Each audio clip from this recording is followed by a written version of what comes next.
Brace yourself, guys, for the thrilling ride into the world of artificial intelligence and game-changing impact of business.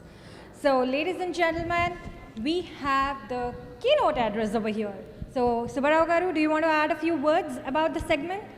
Friends, when we want to have entire business community coming and taking the awards, this is an occasion for us to really call an eminent person so that the knowledge is shared, wisdom is shared, opportunities are discussed. So we have none other than Mr. Nagendra Bandaru, President of Enterprise Futuring in Wipro. He is the Executive Board member. But before we call our keynote talk, we want to call our own colleague, Mr. Satish Mandwa, to come onto the stage. Satish Mandwa Garu will introduce the keynote speaker and also become the moderator for that. Satish Mandwa Garu is the CEO of Intelsoft Technologies, a technology firm founded 26 years ago. He is a leader in global operations with offices in Dallas, Memphis, San Francisco, Hyderabad, Chennai, and Noida. His recent venture, Edbricks, was acquired by Enive. Dr. Mandwa is a serial entrepreneur, operates in various product lines. In fact, he was the founding president of IT Serve Alliance. Now I request Sridhar Garu, I request Satish Garu to take over the mic, introduce the chief guest, and also call him and moderate. Thank you, sir. Thanks a lot, Subbarao Garu. Again, after watching the movies and Mahesh Babu and Chiranjeevi, should we go on to the technology side? Okay, let's try to learn something new, innovative. Here, we have our keynote speaker. Is an honor, privilege to introduce one of the senior most executive of the tech titan, that is a Wipro. So that is Mr. Nagendra Bandaru. So I would like to talk a little bit briefly before I call him on the stage. So he's a 26 years of experience at Wipro, right? It's not a short journey. It's a pretty long journey here. So he is the president and managing partner of Wipro's Enterprise Futuring business line that covers digital operations, platforms, enterprise applications, cybersecurity, digital experience, data, analytics, and AI. And together, these business lines that he is managing have a revenues over $4.75 billion. And he is managing a team, 150,000 employees across 50 global delivery locations. So he has significant experience in the M&A, and Mr. Bandaru has invested over 35 startups in US, India, and Europe. And he is an investor, advisor, mentor, and member of an Indian angel network. So his notable investments are Sitq, Unifor, and Transcell Biologics, SecureWeave, Juva. So Mr. Bandaru is originally from India, we all know. He is a fellow Telugu person from India. He now resides in Dallas and is married with 2 children. Mr. Bandaru is passionate about developing technologies to empower the people and businesses, and he works with schools and organizations to foster the STEM skills and professional developments for students. He is active with several trusts and working to promote American students' welfare, encourage young entrepreneurs, and enhance the American education system. He is also involved with many charities in the US and the UK as a volunteer and a contributor. So without delay, let's all welcome Mr. Nagendra Bandaru to the stage. Welcome, sir. So, welcome again, Nagendra Garu. So it's really an honor to have you here, being a senior executive and able to talk to all our Telugu entrepreneurs. And we would like to hear from you few of the things I know. It's been in Wipro, you have been there for 26 years. And I'm surprised to see that Wipro names an acronym stands for Western Indian Palm Oil Company, Limited Company. So it's really from an oil company to a technology giant. It seems to be Ajit Premji's vision and the direction, I think it's led to the Wipro. Same way, I see you involved from the 26 years. And when you started your journey there, I started my company, IntelliSoft, 26 years ago. And we have parallel paths in going. As a corporate leader, he grew to the top level executive. Being an entrepreneur, I'm still running my company. So just like to hear from you, your journey and how you started, what's your journey through the career? I'm a lawyer by background with a finance degree. I had no experience in technology. And the ropes of technology were taught in Tata Consultancy Services. I worked 3 years and then I moved to Wipro in various areas. When I joined, it was a $20 million company in software. I moved to UK when we were about $2 million. And by the time I left UK, Wipro was about $1 billion company overall. I moved to Dallas in 2006. Ever since I've been here in various capacities working for Wipro. The present stint is what I'm doing. Excellent. So I think even when you moved to Dallas, I think it started growing pretty faster. So, and so we'll talk about a little bit on the technology side. I think everybody here knows who is Elon Musk is, right? So I think we all try to see what is advancing technology, starting from the robot axis to robot in a humanoid that Elon Musk is investing in. And the same way, where the AI is heading.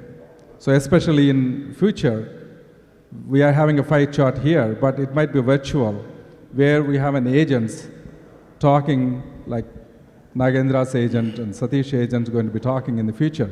So where are we heading with respect to the AI? So AI has been there for almost 10-15 years. It's not new.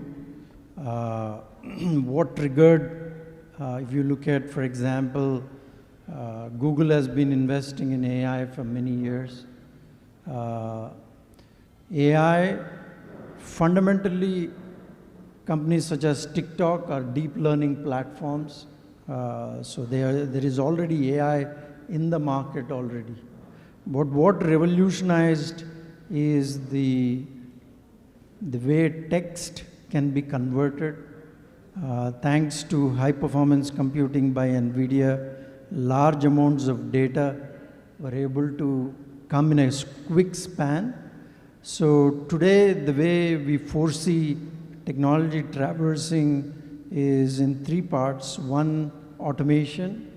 There will be sweeping changes in automation. For example, the low end of the jobs will vanish. Simple things like executive assistants, buying something from a retail outlet, writing an essay, or many of the low end of the tasks will get automated. Second is process will become intelligent, and therefore artificial intelligence will gain tremendous amount of importance. For example, COVID, the drugs that came out of COVID took 18 months. Normally a drug, whether a polio drug or any of the drugs, they take about 18 to 20 years. It took about 18 months for both Moderna and Pfizer to come out with a drug.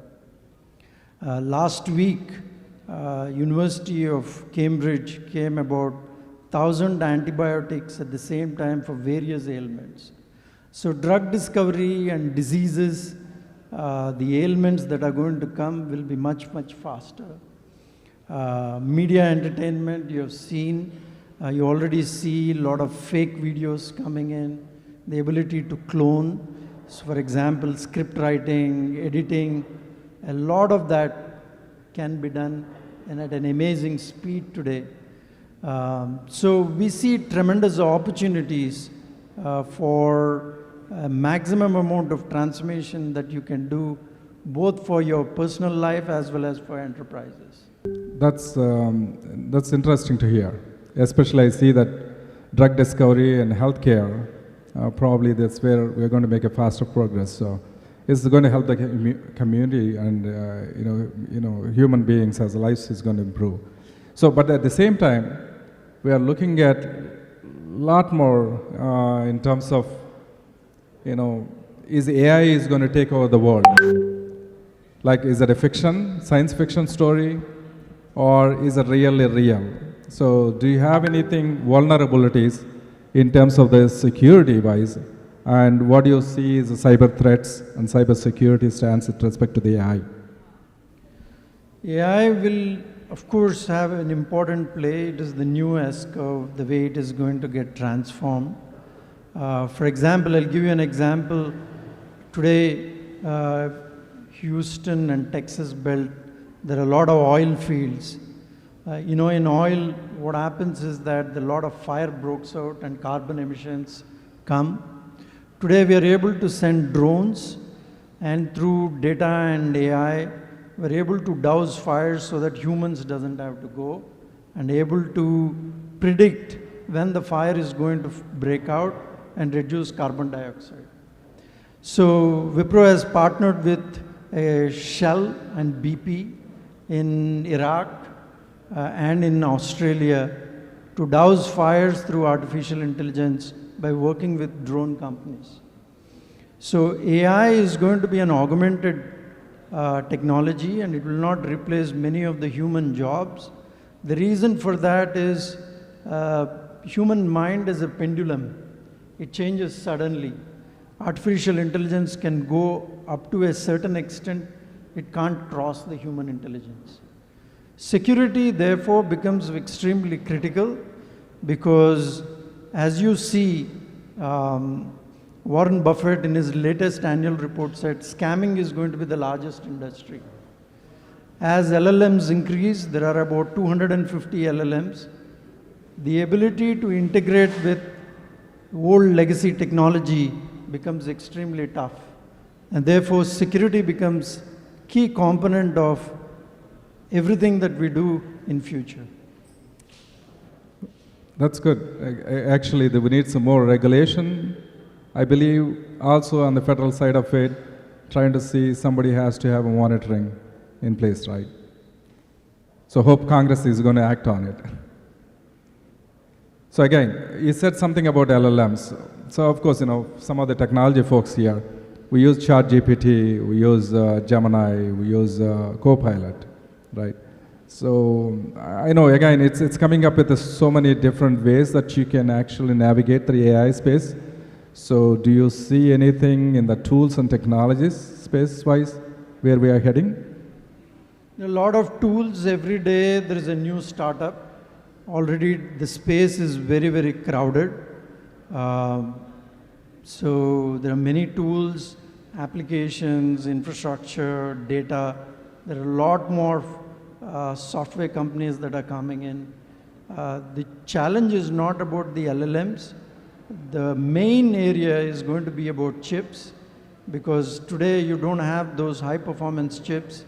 There is a 4-year lag for supply chain to deliver chips.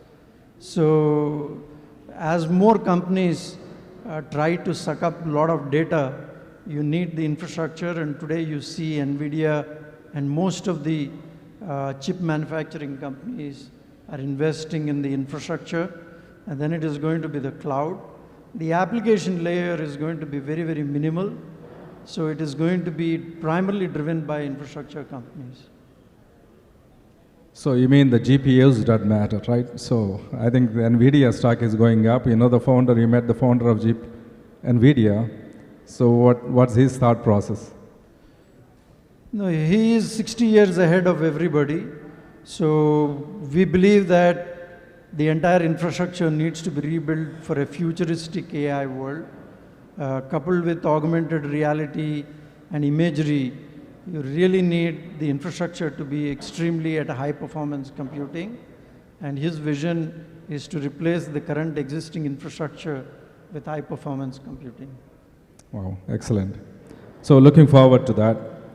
So again, you have journey that you have vast experience and you have gone through your career. So career path wise, any recommendations do you have for the younger generations? So would you recommend the corporate or startup to help them mend the dilemma that Gen Z has?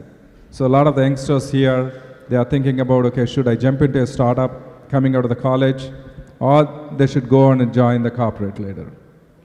I think professions are going to stay. For example, diseases are going to continue to increase. So a doctor profession will continue to thrive with little bit of technology. IT services is going to be disrupted, especially coding and testing. We see at least 60 to 70% automation in software development life cycle. You don't have the future is not going to be a programmer's job. You already see this year a lot of students passing out of UT Austin, the big Purdue, are not getting jobs.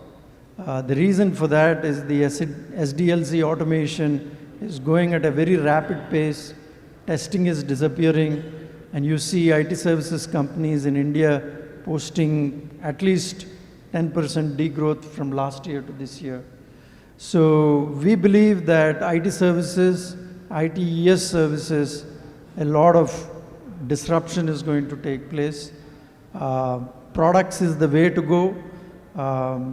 We see new opportunities. For example, Wipro has helped Google in the recent elections to contribute almost about $800 million, leveraging AI for the two largest parties to sell social media ads.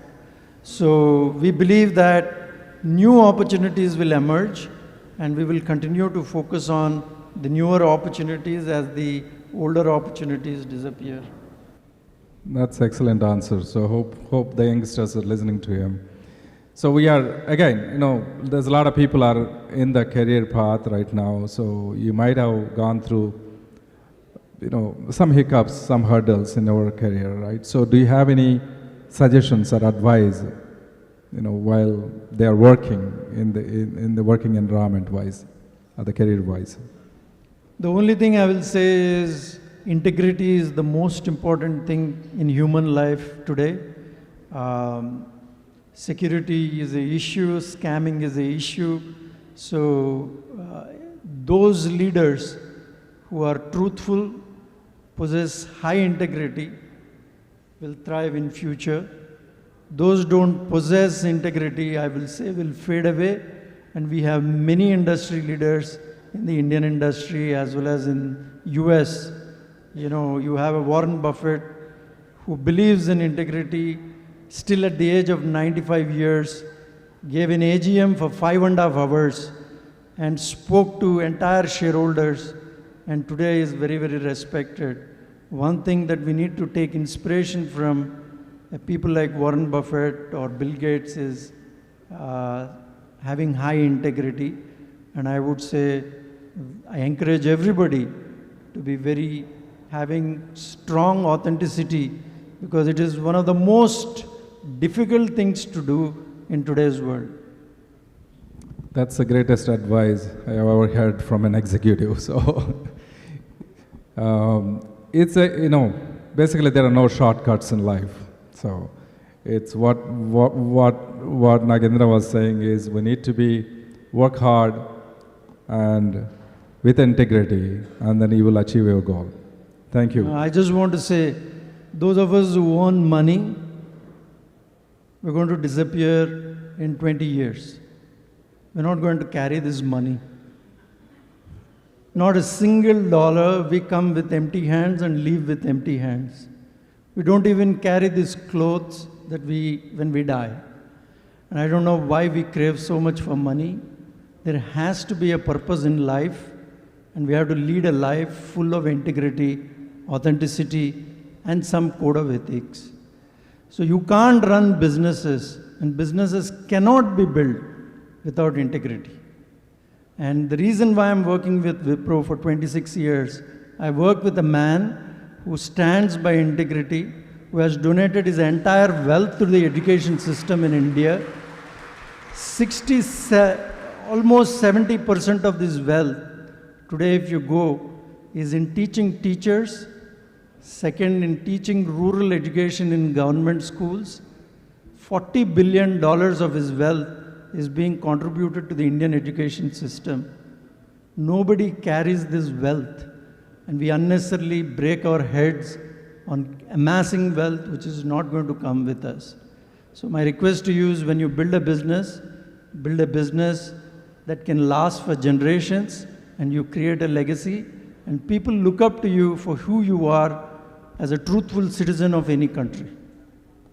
Excellent, excellent. That deserves a big clap. So, I guess, we're running out of time. So I see her here. So, before we conclude, can you talk about your family? Who must have played the key role in our success, in our career, right? So also, quote, what is the best Telugu movie that you like? And what is the best Telugu dish that you like? I have two children. My daughter is going to be a doctor in UT Southwestern. I tried to convince her to study business, but she got convinced to study medicine.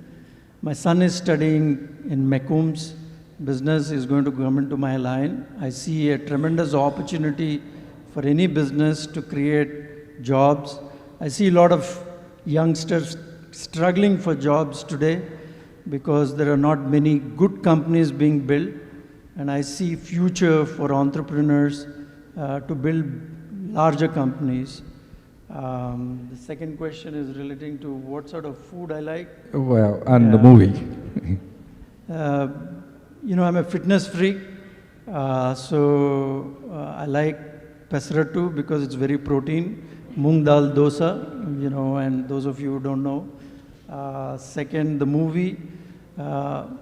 Any good movie that you can watch with family is very, very good. And I loved Telugu movie, you said? Telugu movie. Trying to see. Our favorite hero. Favorite hero is Chiranjeevi. Chiranjeevi, wow. That's good. Excellent. I think, thanks a lot. Thanks a lot for sharing your vision and, guiding us, and a lot of help for the youngsters, that advice for the youngsters. Thank you. So, unless anybody has any questions, anybody wants to have, we can take one question. I really appreciate the message what you have given. I have a question.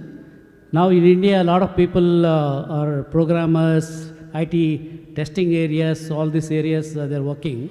And you said even primary institutions, they're not able to get jobs because they are in the programming because of the AI.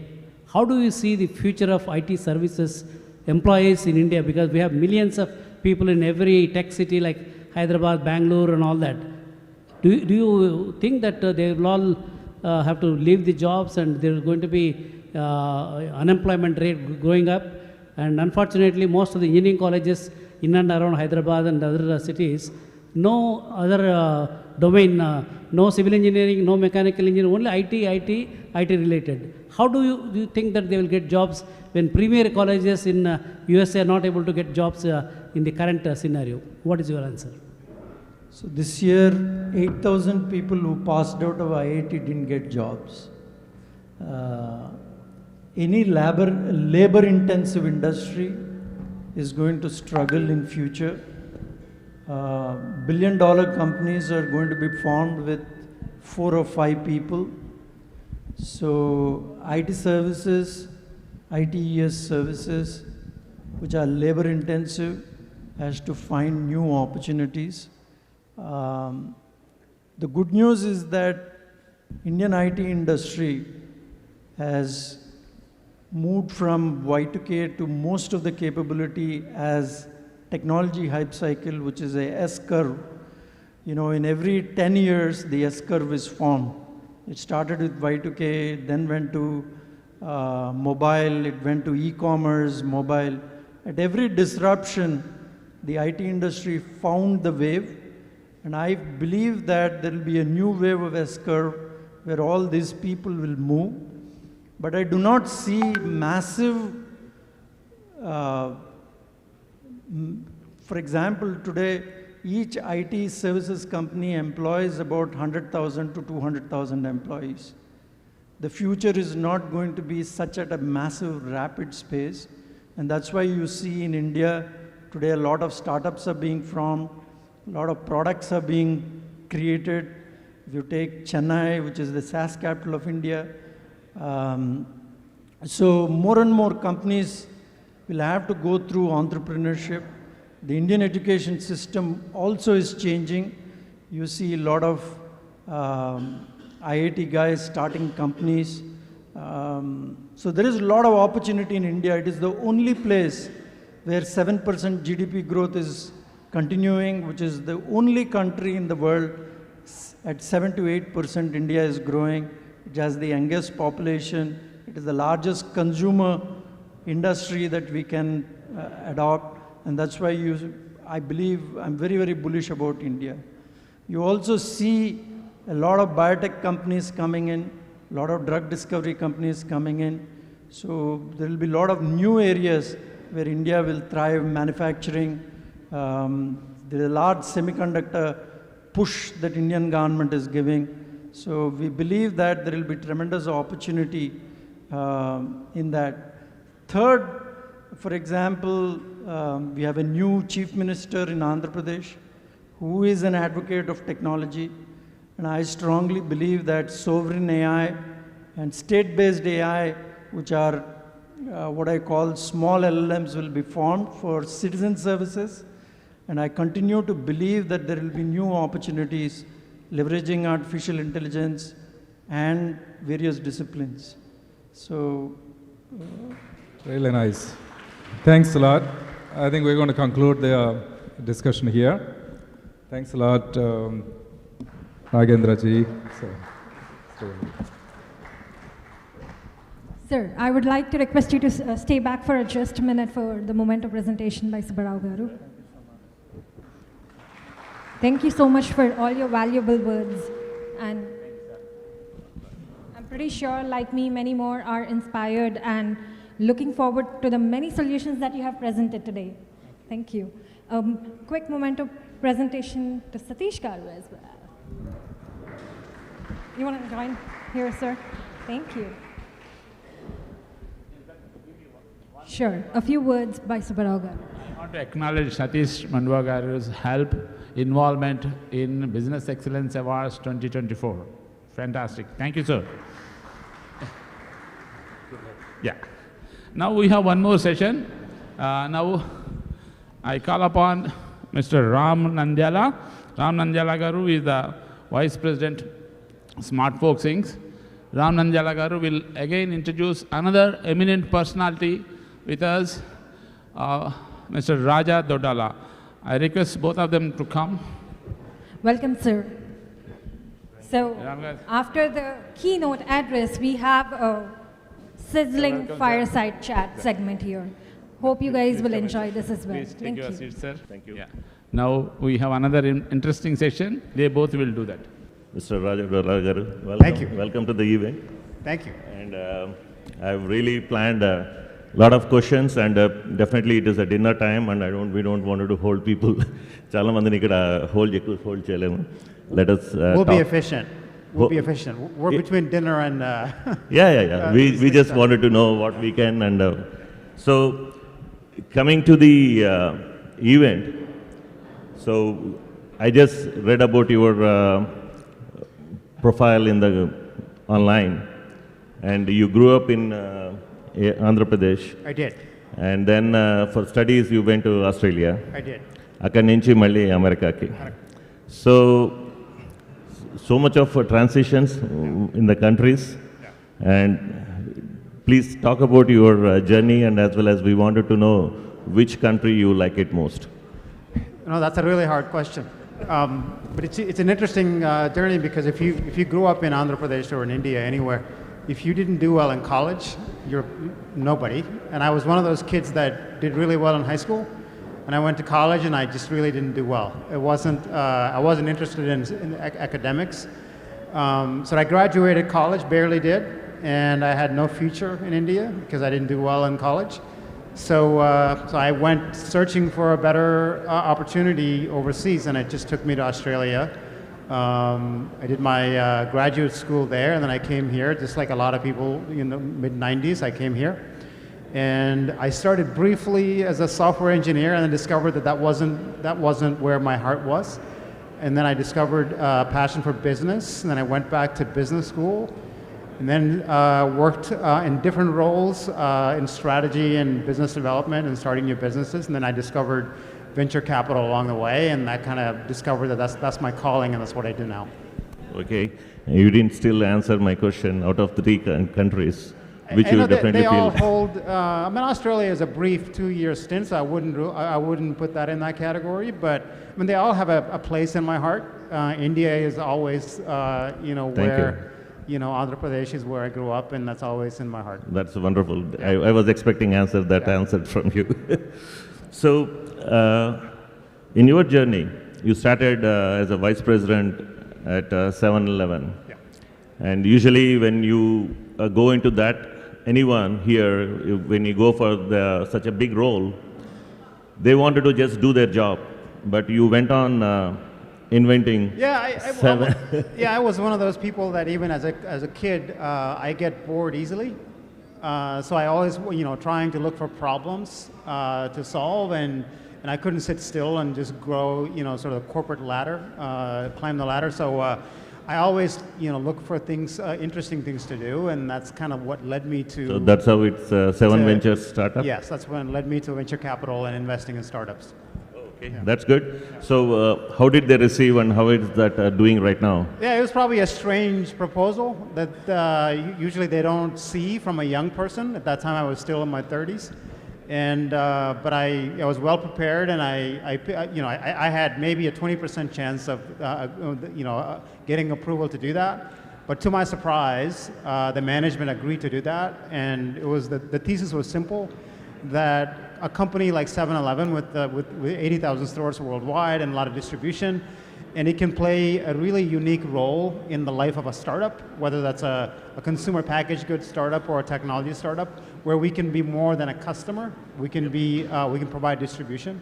So I thought that we had an advantage in getting allocation on the cap tables of these startups, and that was one idea. And the second idea was, it was 2009, 2010. That's when mobile and internet and mobile was sort of getting traction, and Amazon was eating every retailer's lunch.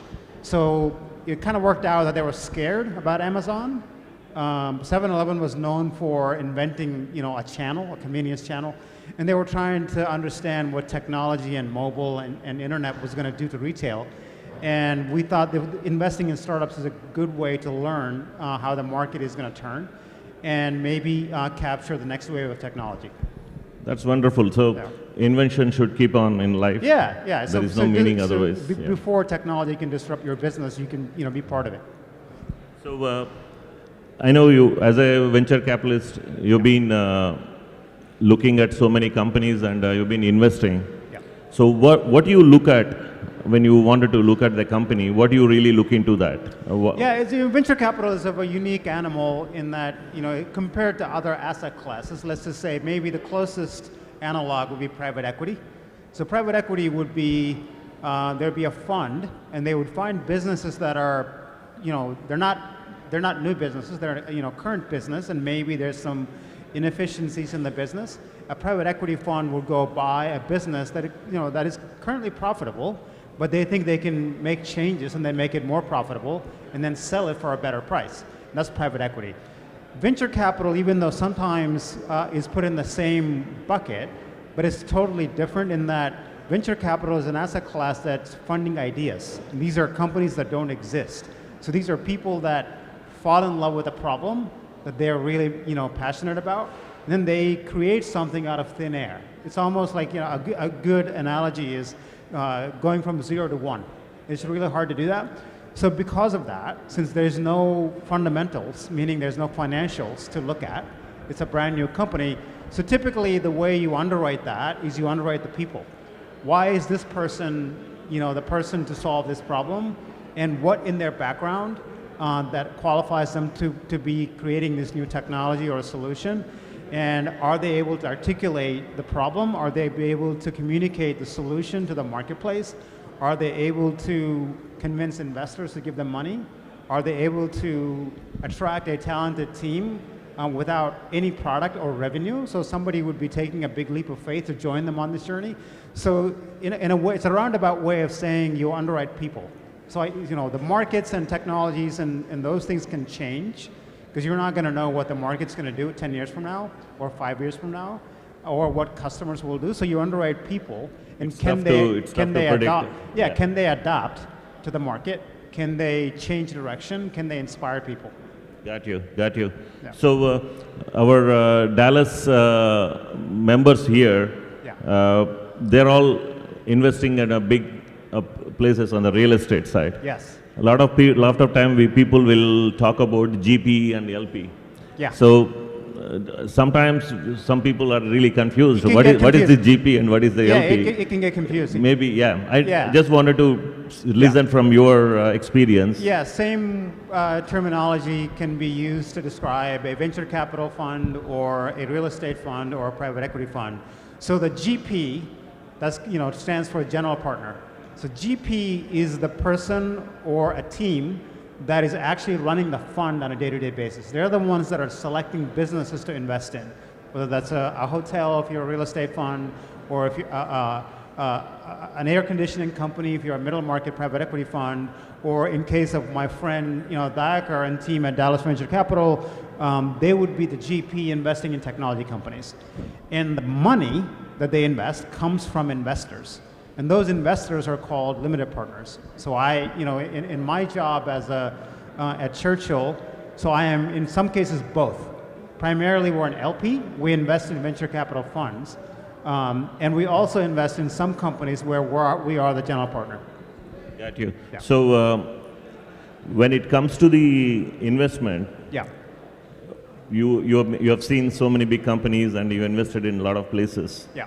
What is your till today? What is your the best investment what you did, and why you feel that, and how are they doing right now? Yeah, so it's interesting. It goes back to underwriting people, and usually, especially in venture capital, whether you're an angel investor or you're a venture capital firm, money usually is the commodity, meaning there's more money than there is good companies. So usually, companies, when they decide who to take their capital from, the way they make decisions is they don't make the decision based on how much money they're getting from an investor. You have to provide. It doesn't matter individual or institution. No, it does matter. I think it's the same philosophy. I think an investor has to bring more than capital. So in a lot of cases, so I invest personally and also as an LP in my personal life. The amount of money that I would invest in a company is super, small. So the capital doesn't matter to that company, but there may be an insight or my network or my experience probably could be useful. And those are usually end up being good investments. And a lot of our friends here, they're investing in the real estate. Yeah. And how that really difference between the investing in the real estate or art, even I've seen online, and investing in the art is also becoming a biggest investment it's a huge market for that. Yeah. So how a VC versus these investments happens when anybody wants to. So if you're saying in the room, if there's an investor, how do they decide between investing in real Yeah, estate yeah. versus venture capital? I think they serve different purposes. So anybody, the way I would think about it in my personal sort of investing is think about it as a portfolio. So there's, usually, in the old days, they would tell you you should invest 60% of your money in equities, like stocks, and 40% in bonds. In the last 20, 25 years, That was the math? that was the math. Math. The portfolio math. So now the new portfolio sort of theory is that no longer works, because in the back in the 80s or Times are changing. right, times have changed, and private other asset classes are now large. Real estate and private equity and venture capital are now 20 to 30 trillion dollars a year in the U.S., and worldwide it's even bigger. So if you're an investor, you have to think about what is the place in your portfolio that alternatives play, and inside of alternatives, how much is real estate, and how much is venture capital, how much is private equity, and that answer depends on your personal preference in risk and liquidity, time to liquidity. So venture capital, for example, is a sort of a different risk profile, but it's it has the potential to give you the highest, based on historical averages, it has the potential to give you the highest amount of return, but it also has the highest amount of risk. So it all depends on your personal risk profile. So there is a lot of risk involved in any business, but they need to just monitor the things work. You have to decide. Is it 5%? Is it 10%? Is Doesn't it 20? matter. It depends on Doesn't your matter. expertise. It depends on your comfort level. So a lot of technologies are changing. Yeah. We are talking about AI, robotics, a lot of things are there. What would you be really exciting to you in next 5 years? Where the people wants to keep their money parked in? Yeah, it's a really interesting question, because I would add on to what Nagendra said, is that technology goes in waves. I think he used the word S-curves, and I call them sort of technology waves. We're living through a third technology wave in the last 25 years. We lived through the internet, and that's sort of mid-90s to, let's say, 2005, 2006. And then 2007, smartphones, and now we're in a new sort of wave. Rapidly growing. And it seems to me that what software can do is about to change, and what the possibilities of people. We're talking about drug discovery, we're talking about autonomous vehicles, and we're talking about space travel. It looks like space travel is back. And I just read a story about a startup in Chennai, printing a rocket from scratch using 3D printing and sending it to space. So what software can do in the physical world with hardware combined, which is what to me is the exciting thing, that progress that we're about to see. So we could hear a lot of things in the short of time what we have.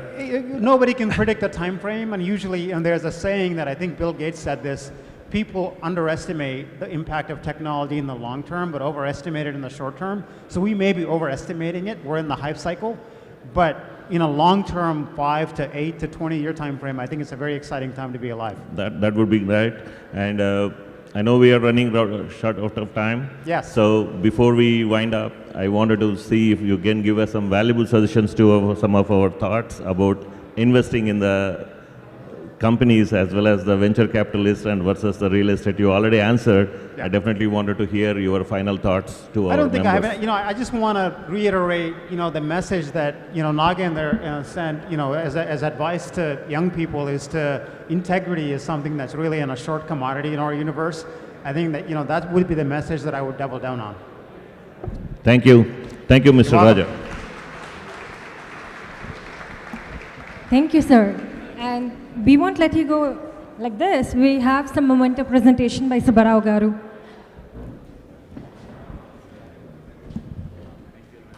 Thank you, sir. Definitely a lot of insights about venture capitalism and investments in properties. Thank you, sir.